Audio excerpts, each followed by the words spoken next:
Oi, pessoal, tudo bem? Hoje o nosso assunto é a glândula tireoide, a fisiologia dessa glândula, os hormônios que ela secretam, a função que ela tem e algumas correlações clínicas bem interessantes que a gente vai dar uma brincada no final. No começo, eu gostaria de introduzir a anatomia macroscópica da glândula tireoide. Ela é uma glândula localizada logo abaixo da laringe, é dividida em dois lobos, lobo esquerdo, lobo direito, por um istmo. Ela está em contato direto com a traqueia e acima, a sua relação superior é a laringe. A visão posterior da glândula tireoide mostra 4 outras glândulas menores que se relacionam com ela diretamente, as glândulas paratireoides. A glândula tireoide, ela tem 2 tipos de células principais: células foliculares e células parafoliculares. Cada uma dessas células produz um hormônio diferente. A glândula tireoide, ela produz tanto T3 e T4 quanto calcitonina. Como funciona a secreção dos hormônios tireoidianos? Primeiro, nós temos um estímulo que vem lá do hipotálamo para a secreção de TRH. O TRH, por sua vez, estimula a nossa adenohipófise, que é a nossa hipófise anterior, a produzir o TSH, que é justamente o hormônio estimulante da tireoide. O TSH vai agir lá nas minhas células foliculares da tireoide, lá nos meus folículos tireoidianos, para a produção de T4 e T3. T3 em muita pouquinha quantidade, porque a maior parte do que é produzido lá na tireoide é justamente o T4. Esses hormônios, a partir do momento em que eles são lançados na minha corrente sanguínea, eles aumentam, são responsáveis por aumentar exponencialmente a taxa metabólica do meu organismo. A tireoide, ela é um dos órgãos do corpo que recebe a maior parte de sangue. Ela tem um fluxo sanguíneo gigantesco. E é por causa desse fluxo sanguíneo gigantesco que esses hormônios aqui são liberados a todo momento. Então, nós entendemos que a glândula tireoide tem 2 tipos de células: foliculares e parafoliculares. As foliculares são responsáveis por produzir os hormônios tireoidianos, T3 e T4, enquanto que as células parafoliculares se responsabilizam pela produção da calcitonina, que é um hormônio responsável por aumentar a absorção de cálcio pelos ossos. Ela é ativada, ela é estimulada quando existe uma alta concentração de cálcio no sangue. Então, a sua função é tirar cálcio do sangue e levar para os ossos ou excretar esse cálcio. Essa imagem é interessante, ela mostra todo esse eixo hipotálamo, hipófise, tireoide e o que estimula, uma das coisas que estimula a girada desse eixo. Uma das coisas que estimula o hipotálamo a liberar o TRH é justamente o frio, a diminuição da temperatura. Quando o nosso corpo percebe frio, ele percebe um aumento da demanda metabólica. Nós precisamos aumentar o nosso metabolismo para que a nossa temperatura corporal se mantenha estável, para que nós possamos suportar o frio. Então, a partir do momento que nós sentimos frio, em que o nosso organismo percebe frio, o nosso centro regulador da temperatura, que é o hipotálamo, é ativado. É ativado justamente para liberar o hormônio liberador de tirotrofina, o TRH. O TRH atinge diretamente a nossa adenohipófise, nossa hipófise anterior, que vai, por resposta, liberar o TSH, hormônio estimulante da tireoide. Esse hormônio estimulante da tireoide age direto nas células foliculares da minha tireoide para liberar o T4, a tiroxina, em grande quantidade, praticamente 93% do que é produzido pelas células foliculares.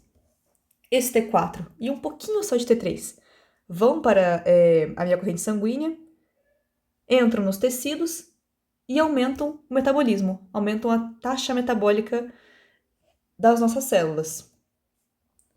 É interessante pensar nesse eixo hormonal não tão complexo, por quê?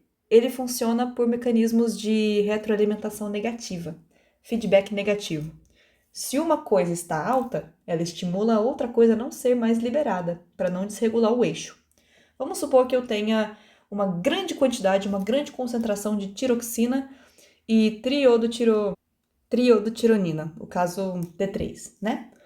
Se eu tenho uma alta concentração desses hormônios na minha corrente sanguínea, eu automaticamente desestimulo a minha adenohipófise a secretar TSH. Se eu já tenho uma grande quantidade de T3 e T4, não tem motivos para eu produzir mais. Então, eu inativo aquele centro produtor de TSH para que ele não estimule a minha tireoide a produzir mais esses hormônios. Da mesma forma, esse T3 e T4 também vão inibir a secreção de TRH pelo hipotálamo. Se eu tenho uma alta taxa metabólica que está sendo produzida pela alta concentração desses hormônios, eu não preciso de um centro regulador de temperatura, não preciso que o meu eixo seja iniciado. Então, eu desligo o meu hipotálamo e a minha adenohipófise, para que a minha tireoide não seja mais estimulada. O contrário acontece quando eu tenho uma baixa quantidade desses hormônios, quando a minha taxa metabólica está baixa, justamente porque eu tenho uma baixa concentração de T3 e T4. A baixa concentração desses hormônios ativa o eixo, estimula o meu hipotálamo a produzir TRH, que estimula a adenohipófise a produzir TSH, que então estimula a minha tireoide, os meus folículos tireoidianos, a produzir, sobretudo, T4, tiroxina. Eu vou introduzir, de uma forma bem resumida, como ocorre a produção do T3 e do T4. Lá na minha tireoide, nos meus folículos tireoidianos, eu tenho globulinas, eu tenho proteínas grandes que se chamam tireoglobulina. A tireoglobulina, ela é uma proteína de armazenamento.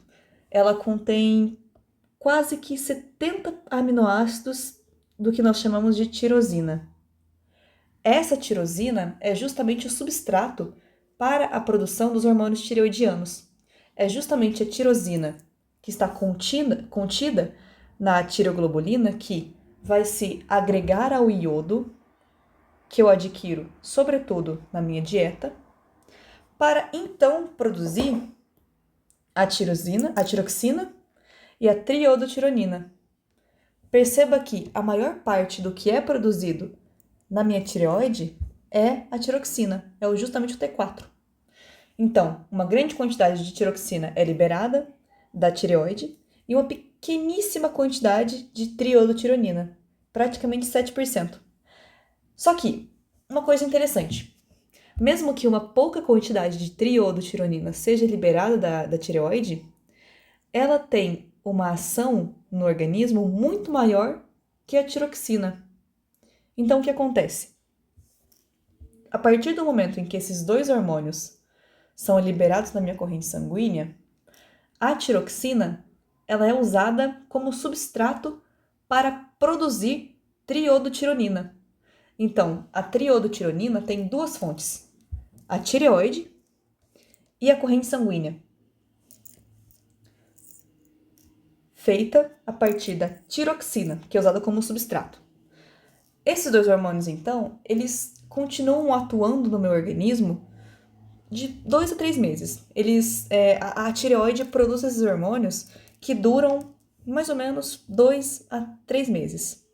A partir do momento em que eles entram na corrente sanguínea, eles precisam de transportadores, proteínas transportadoras.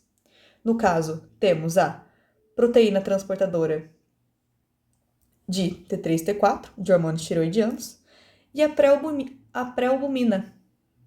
É praticamente uma albumina ligada a uma tiroxina. Essa transporta esses dois hormônios em uma quantidade muito maior que a pré-albumina. Então, a partir do transporte desses hormônios por meio dessas proteínas na corrente sanguínea, eles são levados a todos os meus tecidos, onde lá eles terão as suas ações metabólicas. E aí que vem o pulo do gato quando eu digo que o T4, que é a tiroxina, tem uma função muito mais de armazenamento e substrato do que ação metabólica. Por quê? Esses dois hormônios, eles não têm uma ação rápida no organismo. Eles têm um período de latência, um período de ação, um pico de atividade e uma queda. A tiroxina, ela tem um período de atividade muito maior. Ela tem uma atividade muito mais lenta do que a triodotironina. A tiroxina tem um período de latência de mais ou menos 2 a 3 dias. E um pico de atividade justamente de 10 a 12 dias depois que ela é liberada na corrente sanguínea, diferentemente da triodotironina. A triodotironina, ela tem um período de latência de mais ou menos um dia, menos de um dia. E o seu pico de atividade ocorre de 2 a 3 dias. Perceba que a minha tiroxina permanece no sangue por muito mais tempo. Ou seja, sua função de armazenamento e substrato para produzir triodotironina é muito mais relevante, muito mais importante. E é justamente a partir dessa atividade lenta que esses hormônios são capazes de manter a minha taxa metabólica de praticamente todos os tecidos estável. Esses dois hormônios, eles aumentam em número e tamanho as mitocôndrias nas minhas células, o transporte ativo de íons, como sódio, cálcio, potássio, aumentando contração cardíaca, contração muscular e diversas atividades metabólicas. Essa imagem é interessante, é um resuminho sobre o eixo hipotálamo, hipófise, tireoide. Só para resumir uma última vez. Hipotálamo libera TRH com um estímulo para aumento de metabolismo. Exemplo, frio. Esse TRH age na minha glândula hipófise, na minha adenohipófise mais especificamente, que então libera TSH. O meu TSH estimula a minha glândula tireoide a produzir tiroxina e triodotironina, que vão então agir nos meus tecidos periféricos. A minha tiroxina age, sobretudo, como substrato para produzir triodotironina, que de fato vai agir nos meus tecidos, vai ter uma ação muito mais potente do que a tiroxina no aumento da minha taxa metabólica. Pensando em feedback negativo, se eu tenho uma alta quantidade de T3 e T4 na minha corrente sanguínea, eles vão fazer um feedback negativo tanto na minha glândula hipófise quanto no meu hipotálamo, porque se eu tenho uma alta quantidade de hormônio, eu não preciso produzir mais. Então, a partir do momento em que eles estão na corrente sanguínea, o T3 e o T4, eles aumentam a troca gasosa, contratilidade tanto cardíaca quanto muscular, aumentam, por consequência, a frequência cardíaca, pressão arterial, aumentam a estabilidade do sistema nervoso central, a motilidade gastrointestinal, aumentam a libido, metabolismo de gorduras, de lipídios, de carboidratos, justamente porque ocorre um maior estímulo para a respiração celular, porque eu tenho um aumento em número e tamanho de mitocôndrias e um aumento do débito cardíaco, por consequência, aumento de fluxo sanguíneo. O meu metabolismo como todo aumenta. O meu gasto de energia no todo aumenta. Lembrem-se disso. T3 e T4 aumenta gasto energético, porque aumenta a taxa metabólica basal. E como de fato ocorre esse aumento da taxa metabólica basal a partir do momento em que esses dois hormônios estão na corrente sanguínea? Eles precisam primeiro entrar na minha célula. A tireoide libera tanto T3 quanto T4. Obviamente, T3 em uma quantidade muito menor. Mas a partir do momento em que estão na corrente, os dois podem entrar na célula. Vamos pensar no T3. T3 que é produzido em pequeníssima quantidade pela tireoide. O T3, ele adentra a minha célula, o meu citoplasma. Ele, obviamente, é ligado a um receptor de hormônio tireoidiano, e esse receptor, ele estimula a transcrição gênica. Para que serve essa transcrição gênica? Justamente para produzir mais proteínas. E é produzindo mais proteínas de todos os diferentes tipos que eu tenho todas as ações dos meus hormônios tireoidianos. Crescimento, desenvolvimento e excitação do sistema nervoso central, aumento de praticamente tudo que o coração faz por conta do aumento da contratilidade cardíaca. Eu tenho aumento do débito cardíaco, fluxo sanguíneo, frequência, contratilidade, trocas gasosas, respiração. No metabolismo, como eu já tinha dito, ele aumenta em número e tamanho as minhas mitocôndrias em praticamente todas as células, aumento de troca de íons, pelo aumento de bombas de sódio e potássio, e justamente por essas duas ações, pelo fato de aumentar transporte ativo que gasta energia e aumentar respiração celular, é óbvio que esses hormônios, eles aumentam o gasto energético, ou seja, ocorre maior consumo de oxigênio, maior absorção e consumo de glicose, maior gliconeogênese, produzir mais energia, produzir mais glicose, para que essa glicose possa ser metabolizada, mais glicogenose, genólise, mais lipólise, síntese proteica, e tudo isso agregado, por consequência, vai aumentar a minha taxa metabólica basal. Vamos pensar agora no T4. O T4 tem uma ação menor. Para que ele possa ter uma função direta no aumento dessa taxa metabólica basal, ele precisa se transformar em T3. O que acontece? A partir do momento em que o meu T4, em maior quantidade, adentra a minha célula, ele é imediatamente transformado pela deiodinase em T3. E aí, o T3 sendo formado, a partir do nosso substrato, que é o T4, ele vai ter todas aquelas ações que nós já conversamos. Ligação com o receptor de hormônio tireoide, estímulo para a transcrição gênica, que vai resultar em síntese proteica. Essa síntese proteica participa de todos os eventos do organismo que culminam no aumento da taxa metabólica basal. Agora, eu quero que a gente brinque um pouquinho de clínica, de caso clínico. Por quê? Se eu tenho esses dois hormônios que atuam em conjunto para manter a minha taxa metabólica basal estável, o que acontece se eu não tenho eles na minha corrente sanguínea? O que acontece se eu tenho uma quantidade muito reduzida de T3 e T4? O meu metabolismo reduz. Baixo metabolismo. Ou seja, tudo que eu disse aqui diminui. Menor atividade do sistema nervoso central, bradicardia, diminuição da pressão arterial, menor gasto energético e, por consequência, taxa metabólica basal menor. É por isso que, entendendo todas as ações fisiológicas do T3 e do T4 e da tireoide como todo, do eixo hipotálamo, hipófise e tireoide, nós podemos entender o que acontece se esses dois amigos aqui estão aumentados ou diminuídos. Quero trazer esse caso. Sexo feminino, 48 anos, professora, residente de área urbana. Ela chega para nós com muito cansaço e frio o tempo todo. Sente muito frio, tem uma demanda.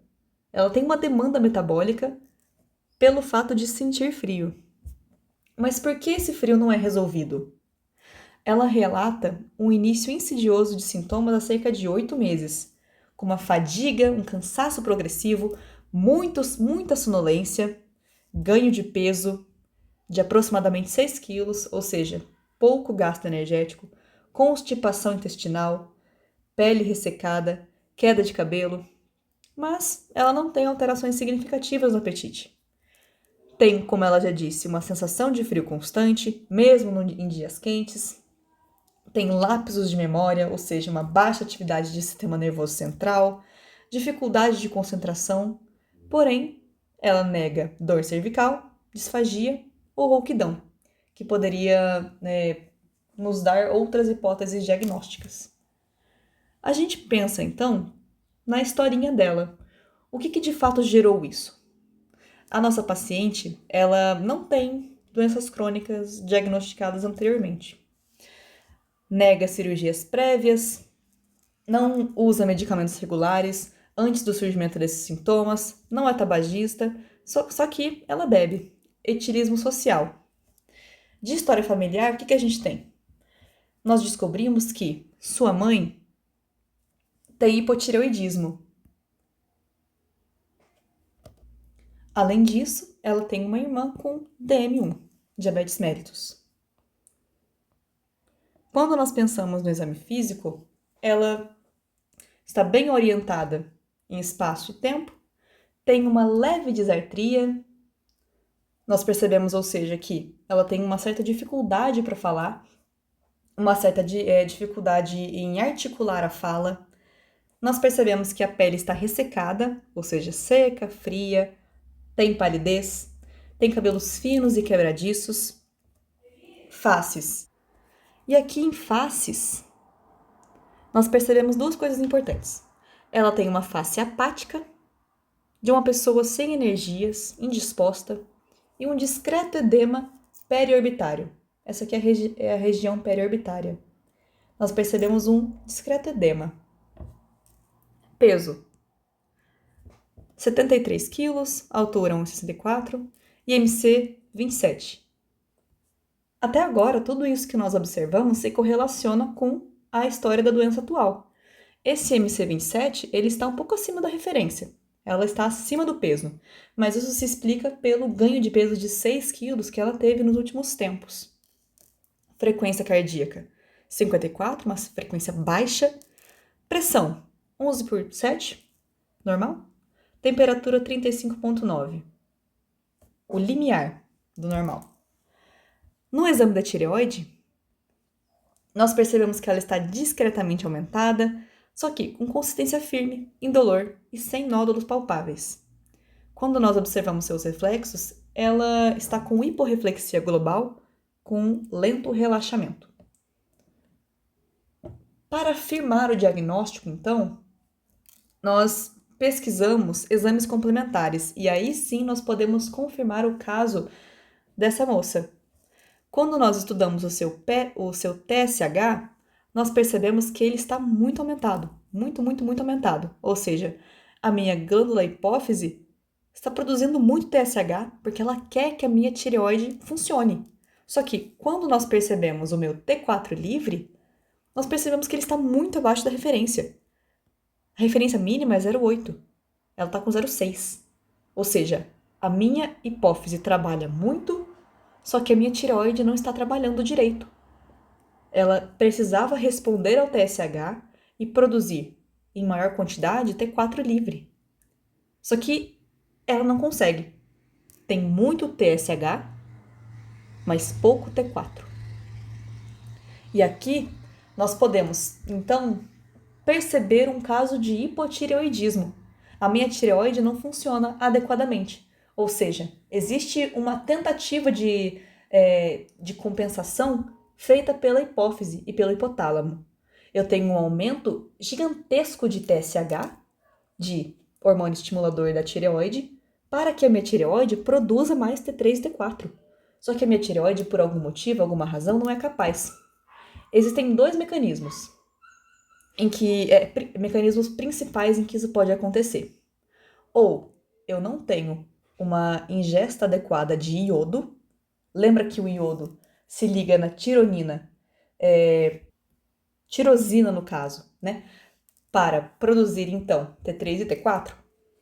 Se eu não tenho iodo, se eu não tenho uma ingesta adequada de iodo, eu não tenho uma quantidade adequada para se ligar à tirosina e produzir esses hormônios. O outro mecanismo é se os meus folículos tireoidianos estão sendo de alguma forma prejudicados, impedidos de exercer as suas atividades. Eu faço, então, um teste anti-peroxidase tiroidiana. Teste de anticorpo antiperoxidase tiroidiana. A peroxidase tiroidiana é um hormônio que existe lá nos folículos da tireoide e participa da síntese dos hormônios tireoidianos. Quando eu fiz esse teste, eu percebi que os anticorpos antiperoxidase tiroidiana estão aumentados. Então, por que diabos existe um anticorpo que vai atacar, que vai participar da resposta imune contra essa peroxidase tiroidiana? Cenas para o próximo capítulo. Continuando, glicemia de jejum. Normal, 60 a 100. Perfil lipídico, um colesterol total de 245 mg/dl, um LDL de 160.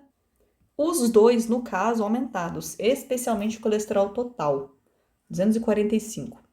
Quando nós observamos o hemograma, percebemos que existe uma discreta anemia normocítica normocrômica.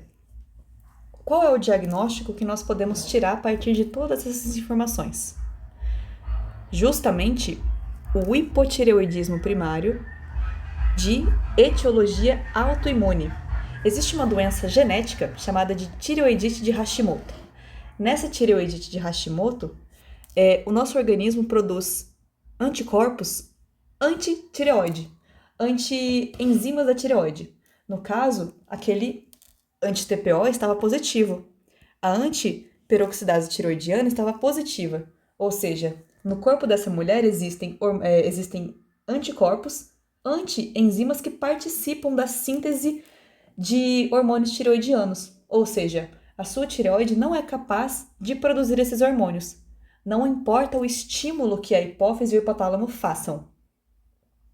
Ou seja, esse hipotireoidismo é primário, justamente porque é a minha tireoide que está sendo atacada, que não está funcionando, porque o meu TSH está aumentado, ou seja, existe uma atividade normal de hipófise e de hipotálamo, só que autoimune, porque geneticamente essa mulher produz anticorpos, anti-enzimas de síntese de hormônios tireoidianos. O que nós podemos fazer com ela, então? Foi iniciado um tratamento inicial com levotiroxina sódica. É o Puran T4, administrada via oral. O médico orientou que, para ela, fosse administrada pela manhã e no jejum. Vou explicar por quê. A reavaliação clínica e laboratorial deveria ser feita de 6 a 8 semanas para ajuste de dose conforme TSH e sintomas. Por que foi orientado que ela administrasse o Puran de manhã e em jejum? Esse medicamento, ele sofre influência de diversos outros e de alguns componentes da dieta também. Ferro, cálcio, medicamentos como amiodarona, glicocorticoides, estrógeno, furosemida, antidiabético, inibidores de protease, tirosina quinase. Esses medicamentos aqui seriam um fator de risco se ela fizesse uso contínuo de medicamentos. Se ela fizesse, por exemplo, uso de anticoncepcionais, de contraceptivos orais, hormonais, que contessem, no caso, estrógenos. Ao preparar a conduta para esse caso, o médico deveria ter atenção se essa paciente estivesse em uso de medicamentos para diabetes mellitus. Ela não tinha. Para doenças virais como hepatites, HIV, se ela estivesse em tratamento de câncer, no caso de inibidores de tirosina quinase, e se ela tivesse uma dieta contendo ferro e cálcio, ou suplementação de ferro e cálcio. Ou seja, todos esses componentes, tanto da dieta quanto medicamentos, influenciam o Puran T4. Agora, qual é a ação desse Puran no organismo? É uma via exógena de adquirir o T4. Por que não T3? Porque o T4 vai ser convertido, em sua maior parte, em T3 a partir do momento em que ele atingir o organismo. A partir do momento em que esse Puran atingir a corrente sanguínea, ele vai exercer todo aquele processo que nós já vimos. Pela deiodinase, vai ser convertido dentro das células em T3, para que então possa ter toda a sua ação de manutenção da taxa metabólica. Então, a partir da administração segura do Puran, essa paciente pode reverter todos esses sintomas de baixo metabolismo, frio, constipação, ganho de peso, pele ressecada, sonolência diurna, baixa responsividade, que são consequências justamente da baixa taxa metabólica.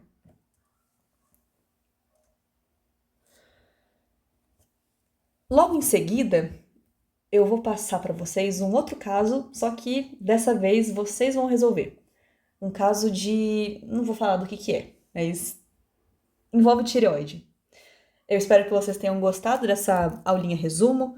Eu quero fazer a partir desse momento, eu gostaria que todas as aulas resumo fossem nesse estilo.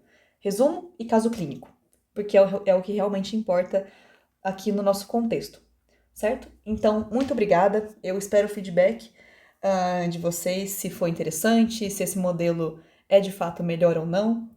Mas eu agradeço, espero que gostem e bons estudos. Tchau, pessoal!